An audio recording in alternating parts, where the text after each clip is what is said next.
పన్ను పుచ్చిపోయినా దాన్ని సేవ్ చేయాలి అనేది చాలామందికి తెలియదు యాక్చువల్లీ.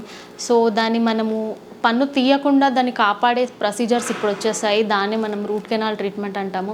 మనకు పంటి లోపల వేర్లు ఉంటాయన్నమాట. అవి ఇన్ఫెక్షన్ లేకుండా ఆరోగ్యంగా ఉంటే మనం వాటిని క్లీన్ చేసేసి లోపల మనం ఆర్టిఫిషియల్ బ్లడ్ వెసిల్ అనేది పెట్టేసి ఆ పన్నుని మనం సురక్షితంగా కాపాడవచ్చు. దానిపై నుంచి ఒక క్యాప్ కూడా పెట్టచ్చు. సో పేషెంట్కి పన్ను తీయకుండా మళ్ళీ పన్ను పెట్టుకోకుండా, అంటే ముందే పుచ్చు వచ్చినప్పుడు పేషెంట్ డెంటిస్ట్ దగ్గరికి వస్తే అదొక పన్నుని సేవ్ చేయడం అన్నది జరుగుతుంది.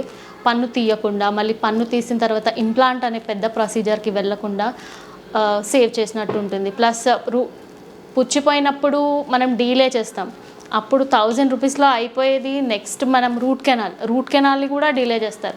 రూట్ కెనాల్ని డీలే చేసిన తర్వాత ఇంప్లాంట్కి వెళ్తారు. మనం అది సరే అని డీలే చేస్తూ ఉంటాం, కానీ మనకు ప్రైస్ ఎక్కువైపోతుంది, మన న్యాచురల్ టూత్ అనేది డిస్ట్రాయ్ అయిపోతుంది. సో అవేర్నెస్ అంటే ప్రివెన్షన్ చాలా ఇంపార్టెంట్. ప్రివెంటివ్ మెజర్స్ 6 మంత్స్కి ఒకసారి డెంటిస్ట్ని కన్సల్ట్ చేయడం చాలా ఇంపార్టెంట్.